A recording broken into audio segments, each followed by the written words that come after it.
against for months has come to pass. Despite all calls on Russia to change course and tireless efforts to seek a diplomatic solution, peace on our continent has been shattered. We now have war in Europe on a scale and of a type we thought belonged to history. We have just finished a meeting of the North Atlantic Council to discuss the situation.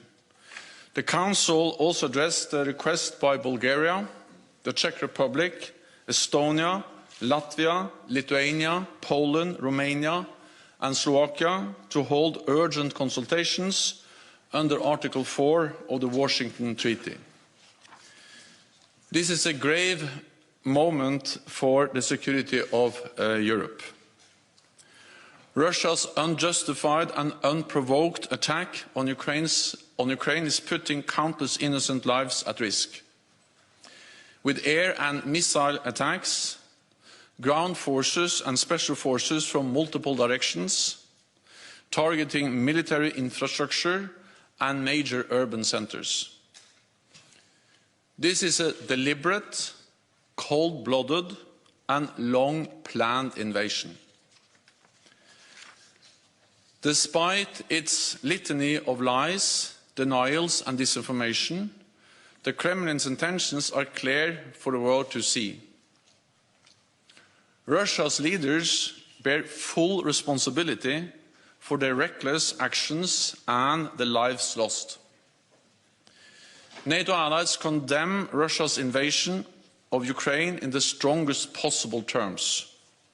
It is a blatant violation of international law, an act of aggression against a sovereign, independent and peaceful country, and a serious threat to Euro-Atlantic security.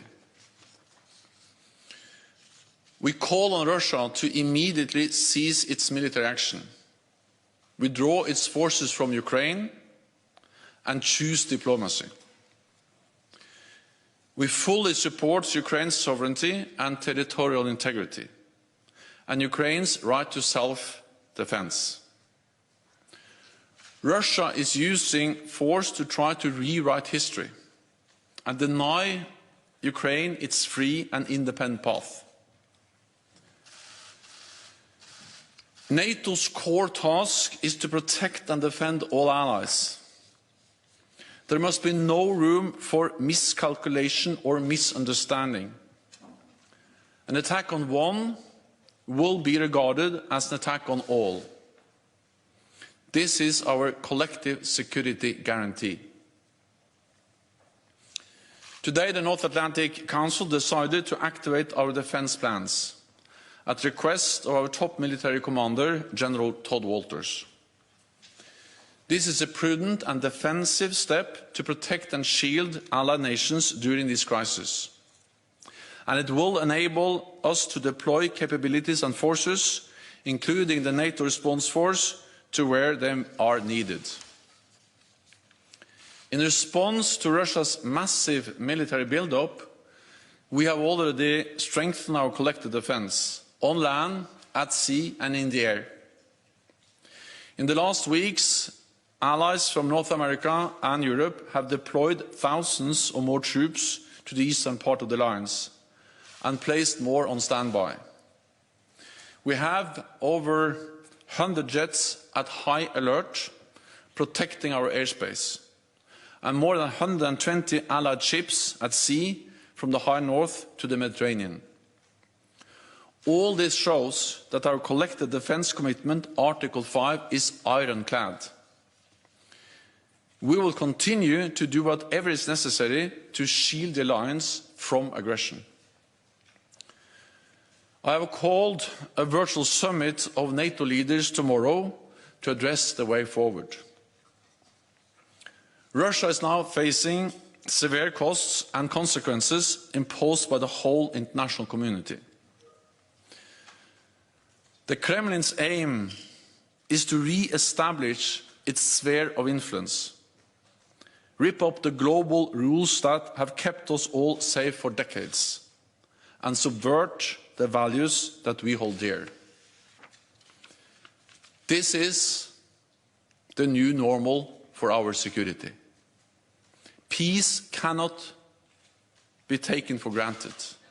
Freedom and democracy are contested by authoritarian regimes, and strategic competition is on the rise.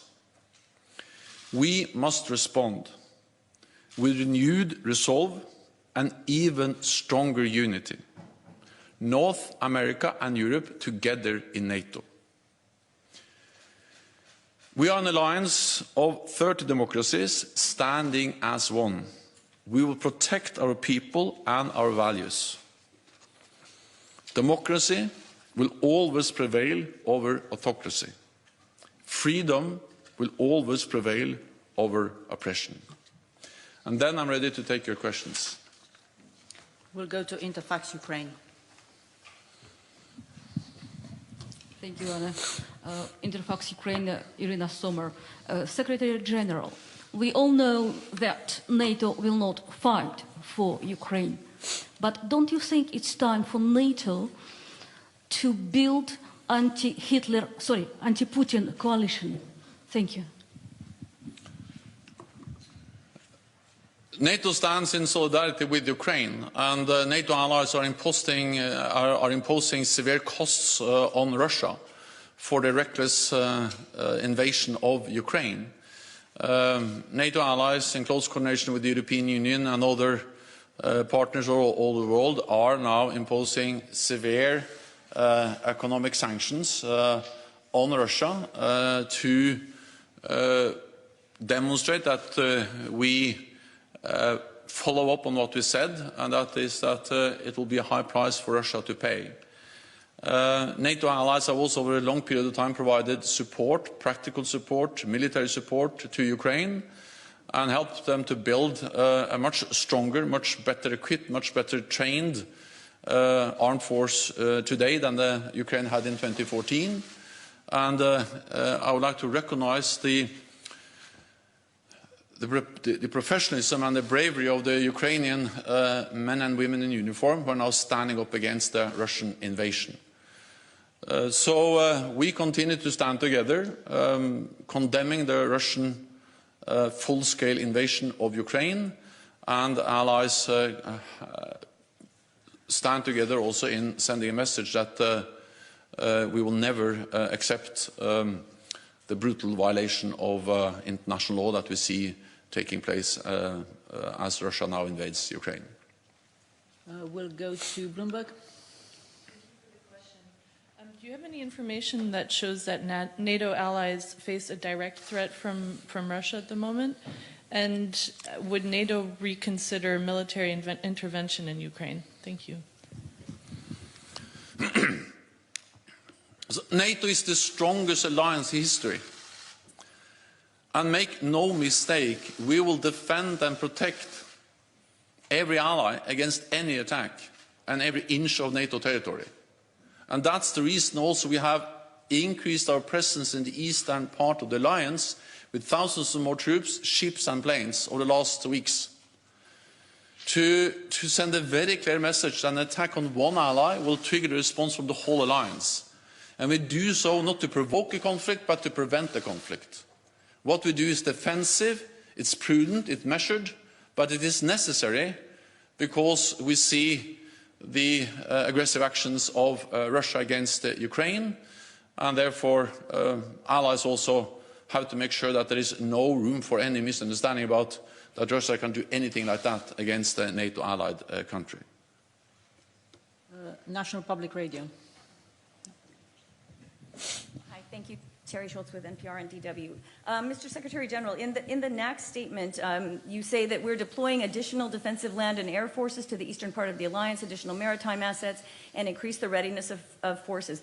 Is this now, today, more forces being sent as a result of the fact that the invasion has now happened, or are you there referring to what has already been done as reinforcements? I understand SACEUR will now have the ability to assemble the VJTF without coming back to the NAC for approval? And finally, are you still willing to sit down with President Putin or other representatives of the Russian government after this, or are you suspending your offer to hold talks on other issues and the NATO-Russia Council? Thank you. This invasion doesn't come as a surprise. We have warned against it for months.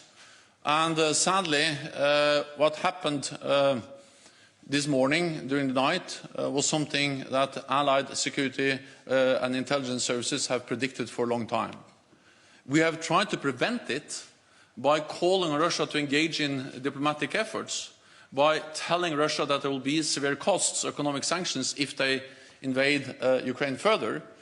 But what happened over the last hours, what has happened over the last hours, demonstrate that Russia, despite our diplomatic efforts and despite our clear message of economic sanctions, decided to once again invade Ukraine.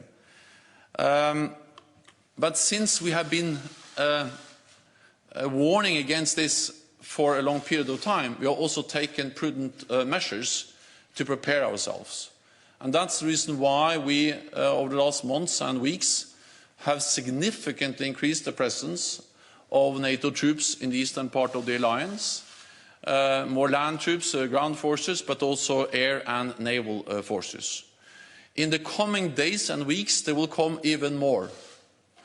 So we will further increase, and we are increasing, our presence in the eastern part of the alliance. And today we activated NATO's defense plans that gives our military commanders more authority to move forces and to deploy forces when needed. And of course this could also be elements of the NATO response force. So we are ready, we are adjusting our posture, but what we do is defensive, is measured, and we don't seek confrontation. We want to prevent the conflict and any attack against any NATO allied country. And for talks? Will you still sit down and talk? Well, we have reached out to Russia for weeks and months, and what we have seen is that the Russian message has been that they actually have never taken these talks seriously, because while we were trying to find a political solution, they were planning for this invasion.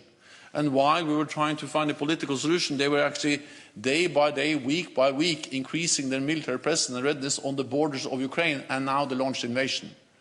So Russia has shut the door to a political solution. We regret that, but that's sadly the reality, which has severe and very serious consequences for the people of Ukraine, but also actually impacts the security for all of us.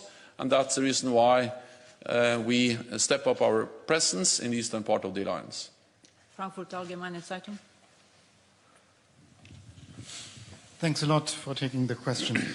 Secretary General, actually two questions. The first one, I'd like to hear your reaction to what President Putin said this morning when he announced the military operations. He said that any country that interferes with them would face consequences greater than you have seen in your history, which I take as a veiled threat with a nuclear attack. So please, what is your response to that? He did not specify what interference means. And the second question, very simple, can the NATO-Russia Founding Act be upheld under these circumstances? Thank you.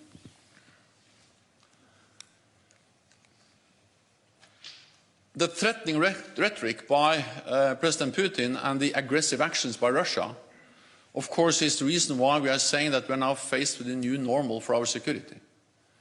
And we need to consult closely all allies, and we also do that tomorrow when the leaders meet at the virtual summit. What does this mean for our longer-term relationship with Russia? How shall we continue to defend and protect allies in this new security reality? And how can we make sure that we uphold the values we believe in, freedom, democracy, faced with a more aggressive authoritarian regime in Moscow? A regime which is willing to openly contest our values and to threat and actually also use force to try to coerce other nations. So this will have some long-term effects on our security, on how we respond, on how NATO is reacting, and also on how our relationship with Russia can evolve. We don't have all the answers today, but there will be a new reality. It will be a new Europe after the invasion we saw today. And therefore I welcome the fact that we are so closely coordinating, so closely working together in NATO. We stood together in warning against the Russian aggression, the plans. We stood together in reaching out to Russia and tried to prevent the attack. And now we need to stand together in responding to the attack. And that's exactly what we are doing. That was the first question. The second question? Well, that's part of this new reality we have to look into. And there will be a different reality, and we need to respond. But this is not the day to draw all the conclusions. But we will have an important discussion among leaders tomorrow. And okay.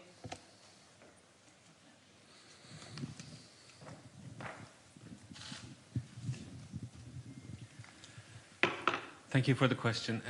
Mr. Secretary General, today Ukraine has called on Turkey to close the Bosphorus and the Dardanelles Straits for Russian vessels. Is that an action that was discussed in this morning's meeting, and are there other similar actions that have been discussed today? That was not discussed in the meeting today. Turkey is, of course, a NATO ally. Turkey has a special role when it comes to the Bosporus Straits, but this was not an issue in the meeting this morning. What we discussed this morning was the need to activate the defense plans. We made a decision to activate those plans, which enable us to move forces more quickly to where they are needed, and also to agree a statement where we express a very strong condemnation of the Russian invasion of Ukraine, and also announced that we are going to have a NATO summit, a virtual NATO summit tomorrow. Wall Street Journal. Dan Michaels, Wall Street Journal, thank you for the question. Could you talk a little bit more about the activation of the defense plans? What exactly does this change? And when was the last time this was done? Thank you. These plans are plans we have developed over the years to make sure that we have plans in place to react to crises like the crisis we are faced with now.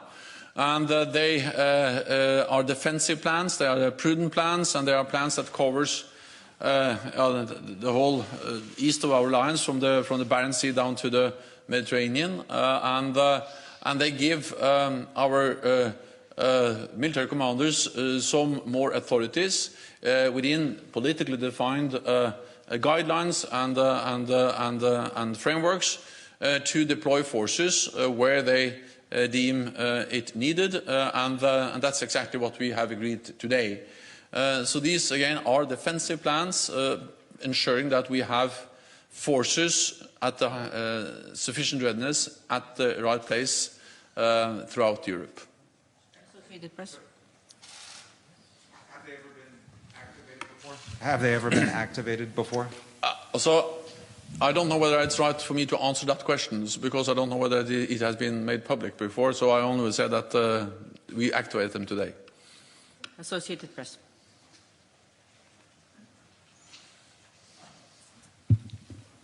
Hello, Mark Carlson, Associated Press. Is the NATO response force inside Ukraine right now? No, there are no NATO combat troops, no troops, NATO troops at all inside Ukraine. We have made it clear that we don't have any plans and any intention of deploying NATO troops to Ukraine.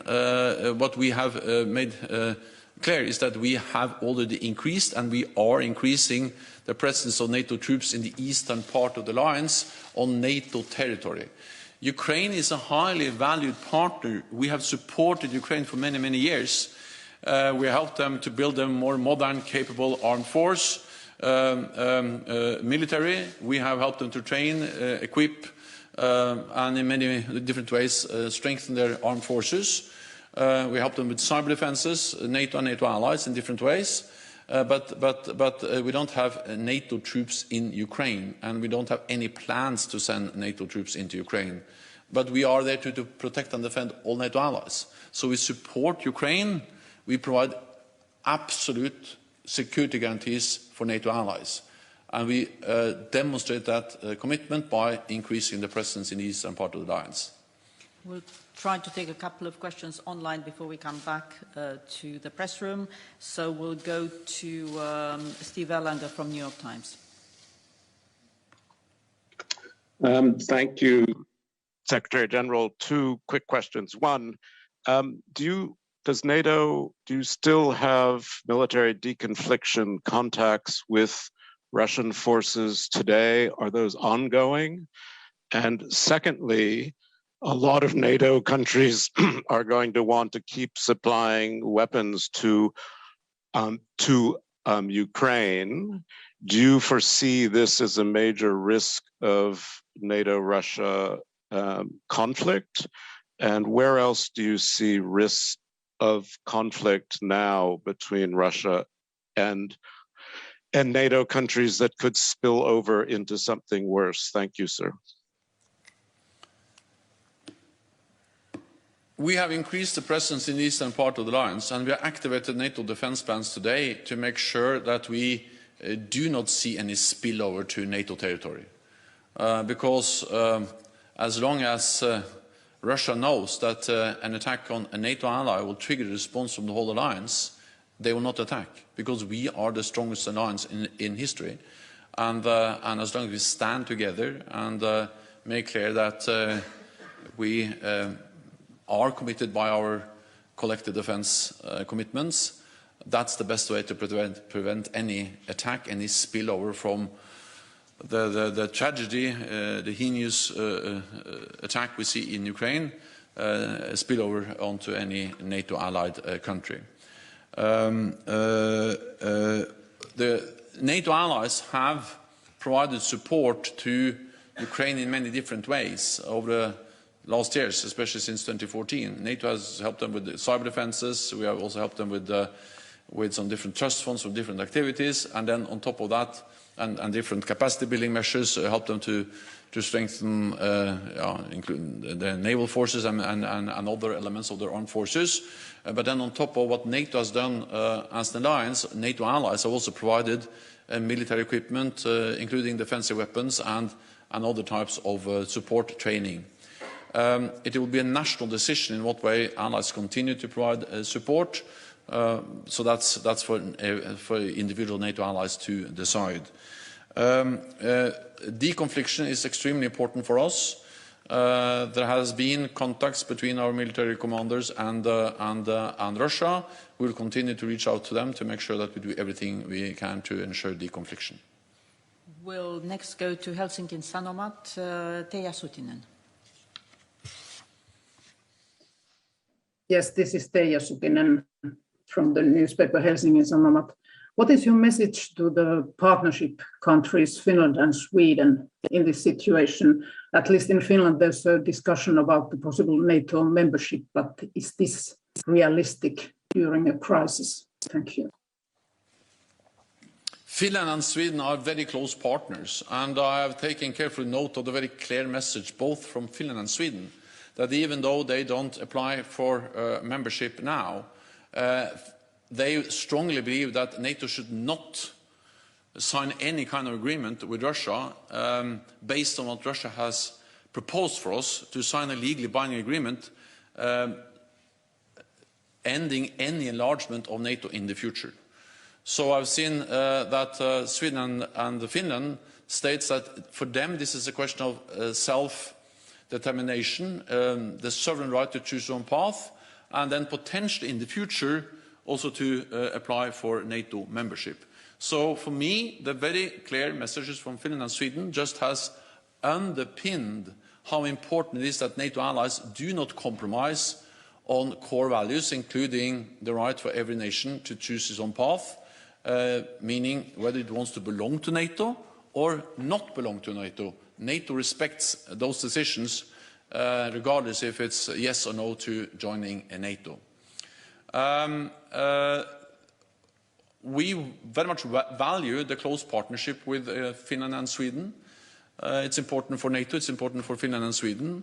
I visited Finland and Sweden this fall together with North Atlantic Council, and we see how closely we work together, exercise together, increase our ability to operate together, interoperability, and we also have very close political consultations.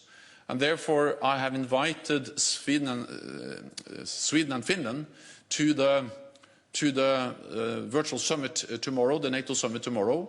So at the NATO summit tomorrow, we will have Sweden, Finland, and the two EU presidents present, showing in a way the very strong unity we demonstrate, transatlantic, NATO, and also close partners, EU, Finland, and Sweden.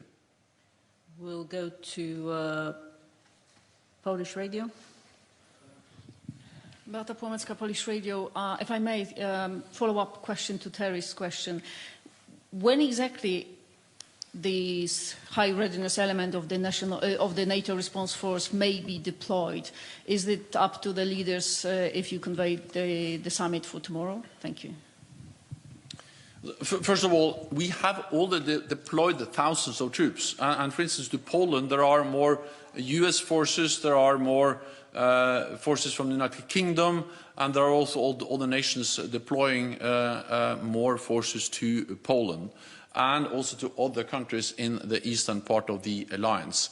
More ships in the Baltic Sea, and more planes conducting air policing and protecting our airspace. So this is going on, and there will be more forces in the east of the alliance over the next days and weeks. Then that could include elements of the NATO response force, but the most important thing is not exactly which elements or which forces, but the most important thing for Poland, for the other allies in the eastern part of the alliance, is that there are more NATO forces in the east. And there is, and there will be even more NATO forces in the east in the coming days and weeks. Final question to TV2. Thank you for the question, Mrs. Sørsdal from TV2 Norway. Secretary General, you have received apparently very good intelligence in recent weeks. You have shared it, you have been open about it. Do you have any information of the Russian plans ahead?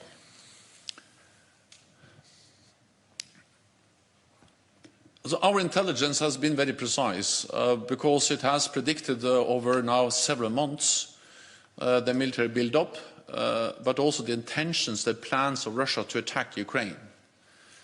But of course those plans could always be changed. And we continue to call on Russia to change its course and to not attack. And then we saw this morning that they attacked. And that was no surprise, because that was exactly what our intelligence services have predicted over several months. We have shared that intelligence to mainly try to prevent Russia from attacking. We have shared intelligence not only about the military build-up, but also about all the different attempts by Russia to create a pretext, stage situations that they can use as an excuse. These absolutely false claims of genocide against Russians, or the alleged sabotage actions inside Russia and so on. It is false. It is staged. But we exposed those attempts because we hoped that that could reduce the risk of a military invasion. We have seen that they have stick to their plans. They have done as they actually planned for a long time ago. And we need to understand that throughout all these weeks and months, when they said that they have no plans of invading Ukraine, they had plans. And they were not only having plans, but they actually built up all these forces with one clear aim, and that was to invade Ukraine. And despite that, they were telling us and the world and the public that we have no plans to invade Ukraine. Yes, they had plans, and now we have seen that actually they were serious about invading Ukraine all the time, never serious about really engaging in diplomatic efforts. What we see now is a full-fledged invasion of Ukraine from multiple directions. We see air, land, and naval forces taking part in those attacks. It's too early. We don't have a full damage assessment yet, but this is extremely serious. It's an attack on a peaceful, sovereign, independent nation, and it is a war of a type and a scale